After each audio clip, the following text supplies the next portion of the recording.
अस्सलामु अलैकुम and welcome back to my channel Irfan Islamic TV. तो प्यारे दोस्तों, हम उम्मीद करते हैं कि आप सब खैरियत से होंगे।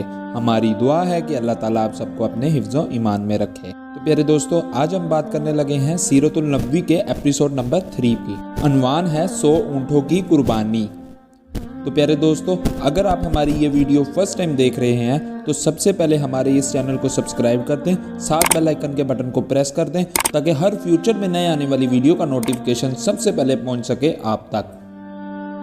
प्यारे दोस्तों, अब्दुल मुत्तलिब को ये हुक्म उस वक्त दिया गया जब वो अपनी मन्नत भूल चुके थे। पहले ख्वाब में इनसे कहा गया कि अपनी मन्नत पूरी करो। इन्होंने एक मेंढा ज़बह कर गरीबों को खिला दिया। फिर ख्वाब आया कि इससे भी बड़ी पेश करो। इस मर्तबा इन्होंने एक बैल ज़बह कर दिया। ख्वाब में फिर यही कहा गया, इससे भी बड़ी पेश करो। अब इन्होंने ऊँट ज़बह किया, लेकिन फिर ख्वाब आया कि इससे भी बड़ी पेश करो। फिर इन्होंने पूछा कि इससे भी बड़ी चीज़ क्या है। तब कहा गया, अपने बेटों में से किसी को ज़बह करो जैसे कि तुमने मन्नत मांगी थी। अब इन्हें अपनी मन्नत याद आई और इन्होंने अपने बेटों को जमा किया और इनसे मन्नत का जिक्र किया और सबके सर झुक गए। कौन खुद को ज़बह कराता। फिर अब्दुल्ला बोले, अब्बा जान मुझे ज़बह कर दो। ये सबसे छोटे थे, सबसे खूबसूरत भी थे, सबसे ज़्यादा मोहब्बत भी अब्दुल मुत्तलिब को इन्हीं से थी। लिहाजा इन्होंने कुरानदाजी करने का फैसला किया।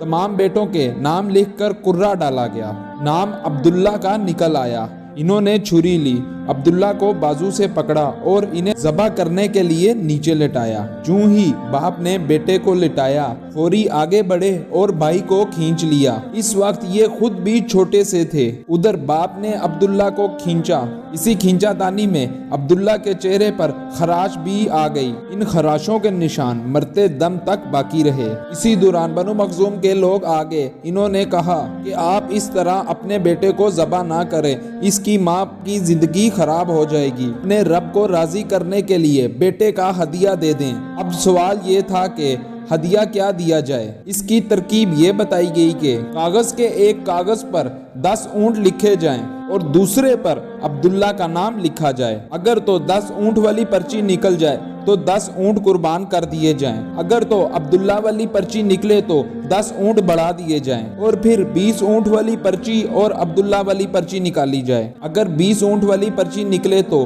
20 ऊँट कुर्बान कर दिए जाएं, वरना 10 ऊँट और बढ़ा दिए जाएं। तो इस तरह 10-10 कर ऊँट बढ़ाते जाएं। तो अब्दुल मुत्तलिब ने ऐसा ही किया। 10-10 ऊँट बढ़ाते चले गए। हर बार अब्दुल्ला का नाम निकलता गया, यहाँ तक कि ऊँटों की तादाद 100 तक पहुँच गई। तो तब कहीं जाकर ऊँटों वाली पर्ची निकली। इस तरह इनकी जान के बदले 100 ऊँट कुर्बान किए गए। अब अब्दुल मुत्तलिब को पूरा एतमाद हो गया कि अल्लाह ताला ने अब्दुल्ला के बदले 100 ऊँटों की कुर्बानी मंजूर कर ली है।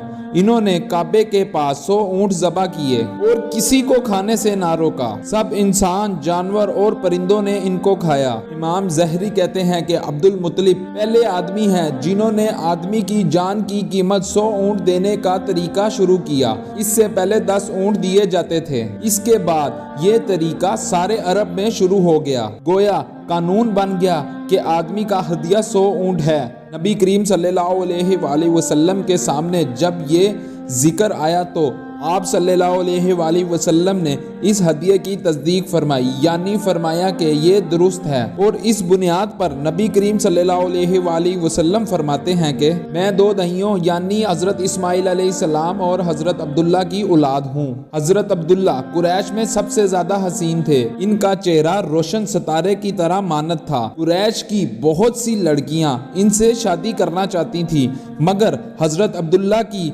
हज़रत आमना से शादी हुई। हज़रत आमना वहाब बिन अब्दुल मन्नाफ बिन ज़हर की बेटी थी। शादी के वक्त हज़रत अब्दुल्ला की उम्र 18 साल थी। ये शादी के लिए अपने वालिद के साथ जा रहे थे कि रास्ते में एक औरत काबे के पास बैठी नजर आई। ये औरत वर्क बिन नौफिल की बहन थी। वर्क बिन नौफिल कुरैश के एक बड़े आलिम थे। के बिन नौफिल से इनकी बहन ने सुन रखा था कि वक्त के आखिरी नबी का ज़हूर होने वाला है। इनकी निशानियों में से एक निशानी ये होगी कि इनके वालिद का चेहरा में नबूवत का नूर चमकता होगा।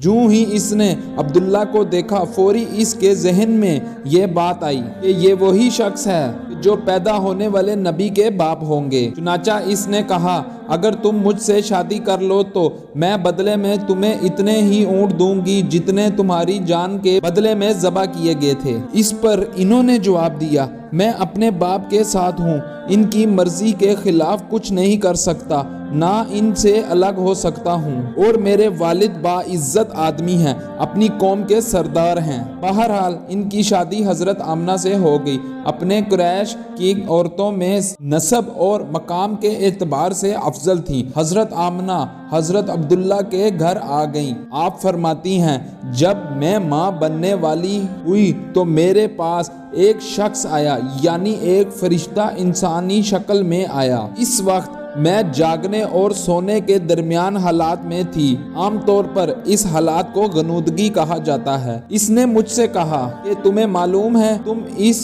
تم اس امت کی سردار اور نبی کی ماں بننے والی ہو۔ اس کے بعد وہ پھر اس وقت آیا جب نبی پاک صلی اللہ علیہ وآلہ وسلم پیدا ہونے والے تھے۔ اس مرتبہ اس نے کہا جب تمہارے ہاں پیدائش ہو تو کہنا میں اس بچے کے لیے اللہ کی پناہ چاہتی ہوں ہر حسد کرنے والے کے شر اور برائی سے۔ پھر تم اس بچے کا نام محمد رکھنا، کیونکہ ان کا نام توریت میں احمد ہے اور زمین اور آسمان والے ان کی تعریف کرتے ہیں، جبکہ قرآن میں ان کا نام محمد ہے اور قرآن ان کی کتاب ہے۔ ایک روایت کے مطابق فرشتے نے ان سے یہ کہا تم وقت کے سردار کی ماں بننے والی ہو۔ اس بچے کی نشانی یہ ہوگی کہ اس کے ساتھ ایک نور طاری ہوگا جس سے ملک شام اور بصری کے محلات بھر جائیں گے۔ جب وہ بچہ پیدا ہو جائے گا تو اس کا نام محمد رکھنا، کیونکہ توریت میں ان کا نام احمد ہے کہ آسمان والے اور زمین والے انہی کی تعریف کرتے ہیں، اور انجیل میں ان کا نام احمد ہے کہ آسمان اور زمین والے انہی کی تعریف کرتے ہیں، اور قرآن میں ان کا نام محمد ہے۔ تو پیارے دوستو اسی کے ساتھ یہ ویڈیو ہم یہیں پہ ختم کرتے ہیں۔ نئی ویڈیو کے ساتھ ملیں گے، تب تک کے لیے اللہ حافظ۔